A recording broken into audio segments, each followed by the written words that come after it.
not ideas, but it's a thing I would say. Is that something you would continue doing? Should you become the governor? When I was younger, you could open a tap in my village, and then water would come out of it. Experience that. Okay.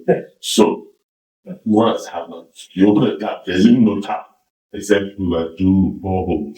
And 3 boreholes then help do. So, there are many people like you and I and other people in the diaspora who are blessed, and have the wherewithal. They go back home, they live like this, they say. So some adopt schools, some support the school, some build boreholes, some go to the extent of building roads and things like that. So we make life easier for our folks in the rural areas. But that's one way, but it should always be like that. The leadership in governance should create a path where those things are done in a more effective way. So that's part of the problem, So today, which where's your village? Zero. The Iran does not really have waters. Well, the Iran is town. Let me get in trouble with People say I call Iran village. No, it's a big town. But then we still have one problem. So, we have a water system that should be servicing Iran. But it's there in top, so we need about 5 or 6 billion to fix it. Fine. We have the Echo 1, 2 around the Echo Bank. So we need about 10 billion to fix that one. We have the Echo Himi 1. We need about another 5 or so billion to fix that one. In transport. Those water dams and water resources have been there. They've been there before. And look at you now. You have Jackie, you have Ujirani, I went to visit that. You have Auchi, but still giving plenty of 35 billion to fix those two. So where in one group are we going to find resources? 55 to 60 billion just for water.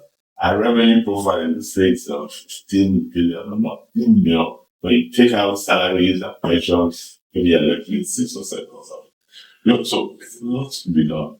I agree. And there's a lot of creative thinking that we must put on the table. Okay. So, you see, I'm looking at it from the young people's point of view, because they're the ones we engage.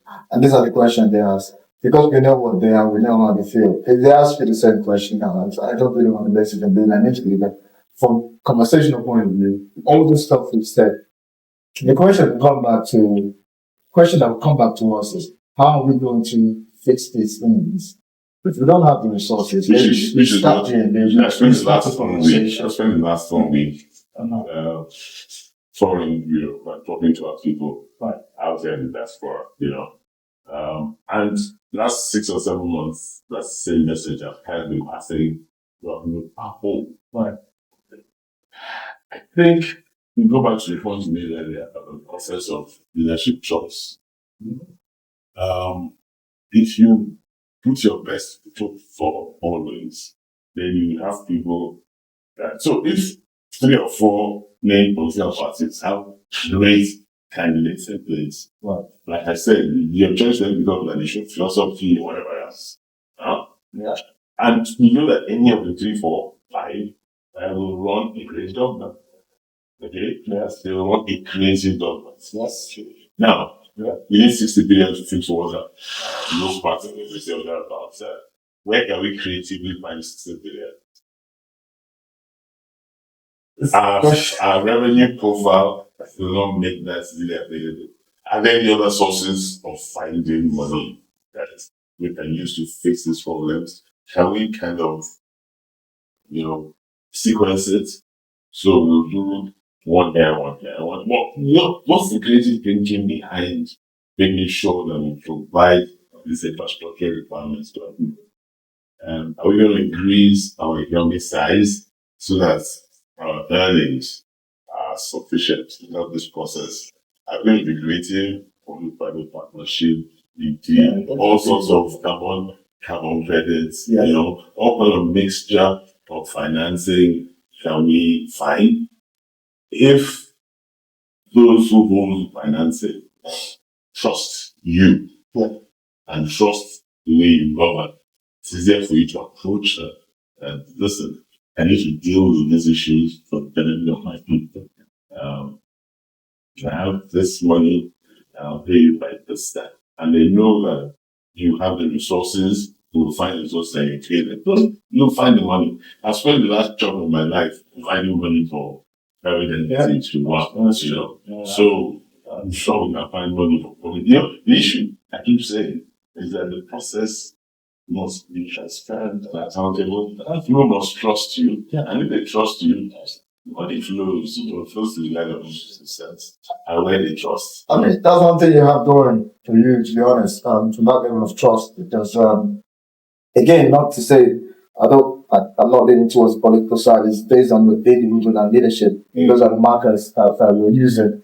Spoken to a few people who we went to school with, King's College, yeah. Somewhere much younger than you, somewhere aligned with the same kind of age. I can't remember their names now, but I know they live in the few others. And there's that aura of, we trust this You're leadership. not Jesse boy. How do you go out with Jesse boys? And they decided to talk to you, right? Yeah, well, We don't normally talk to your school boys. I know. Yeah. It's the thing that I made them do because I needed them to ascertain the best quality that you possess to bring it up. Like, say, look, you know this guy, yes, oh yeah, you know him. And then the attributes they talk about are what we are looking for, what we expect to see from a governance point of view. That, can transfer into politics, pure kind of leadership, which is what we want. The character of the individual should be such as people would want to emulate what they see. We're happy that we have that, and someone who we can converse with easily. We seem to be very open to the conversation. But from the diaspora, I spend a lot of time talking to people. I feel comfortable with them, and I think we need to not just mentor them, but help them strengthen their own capacities, their confidence in themselves, and then step forward. Yes, and then step forward into the next level of leadership. See, so it's key. I think first and foremost, at my law firm, I started in the law firm from scratch with partners, and in 20 years or so, 5 years, we managed to build an institution that's one of the best around. So something must have worked for us. The people that worked for us have trusted us.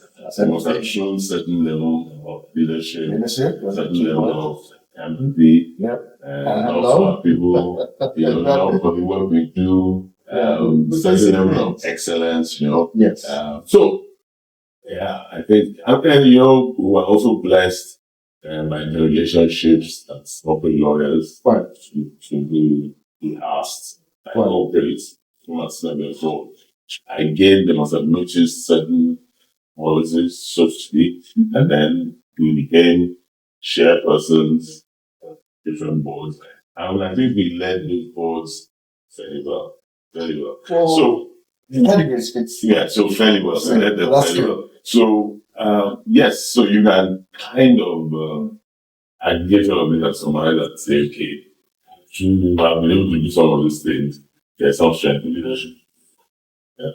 I think you're being humble. No, but which is okay. So leave it as but which is why also we're at this point, and I'm at this point that let's some of us have a step forward. Thank you. And see if we've done some things fairly well in the private sector.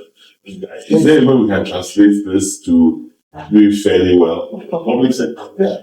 And I had an experience when I was on the board of Nigerian Sovereign Investment Authority and our sovereign wealth fund. Right. We worked on a number of infrastructure projects for government that we helped to effect and conclude. Well, and I'd always known that public office well utilized can bring good to men. Private sector, private office well utilized and bring good to men. But let's say you have a company, you employ 20,000 people. Indirect employment, maybe another 15 or 60,000. In total, that's 100,000 people or thereabouts. In the good sector, you are elected governor and elected president. It's their favorite having millions of people. So for me, that differential makes it worthwhile to try. Which is why I'm where I am. Okay, so is there something we can do in Edo State that can kind of move goalposts? Well, I think we've been trying, because Edo State is a unique state. If you look at the candidates we have in the head, people vote for you if they like you. So that's one thing that they've looked at from Edo State politics. It's not really about tribe or whatever. It's really about people being like the individual. And we leverage that going forward. And that is what we see here when we talk to young people from Edo State here, in conversation to the diaspora. We talk to the young Edo State people, get them to do stuff, post events for them, sports events and all that. But one question they always put forward is, what's going on with the leadership of the state? How do we get involved? Dr. Basike is doing a great job, especially with the and all this kind of educational program that they can align with here. Because what you want in a situation where you talk to the young guy here, you want the articulate enough to talk to the people there, you want them to be articulate enough to have that conversation going. That will build a relationship, that will build things going forward. When that avenue is not really expressed from a leadership point of view, or it's not enhanced from a leadership point of view, then we will struggle. We'll find ourselves either selling ourselves short by not having access to people who, would want to have conversations with, so we can transfer that conversation to the young ones, right? That restriction, we don't intend for it to stop, so it's not necessarily a question to you, but it's, not ideas, but it's a thing I would say. Is that something you would continue doing, should you become the governor? Continue building that relationship with the young diaspora in Nigeria, especially the young ones that have not even been to those things. The young ones in Edo State. Yes, obviously. Young Edo-lites in Nigeria and young Edo-lites outside Nigeria. Right. Most of the people I've engaged with have been a mix. Because we're in election season and all that. But one of the things I have still very clearly is that my ability to mentor must come to the fore now. And must mentor our younger ones so that they see the difference in right and wrong, but they're focused, they develop a strong love for people. One of the things that used to irritate me in class was when I used to come out to the UK, for example, as a lawyer, I used to go for meetings and all that. I would have this serious meetings where the whole day arguing about contracts and transaction documents, and then when we go for dinner, a few of these folks will tell me that, if there are guys like you in your country, any countries are messed up. Those questions used to earth me no end. And I tell people, many of you folks went to school with these guys, you just stayed in class. No? The guys you just in class build better institutions and better countries, and you guys are just staying in class. So just learning class gives us the impression that they may be smarter or more hardworking than them. But when it then comes to translating and applying it, they apply it and translate it much better because they build as institutions, they build better countries. The environment, what is in that environment? That's the one that haven't built. Yeah. So what is in the environment that's different? Rules, rule of law, structure, rules and regulation, leadership, trust, empathy.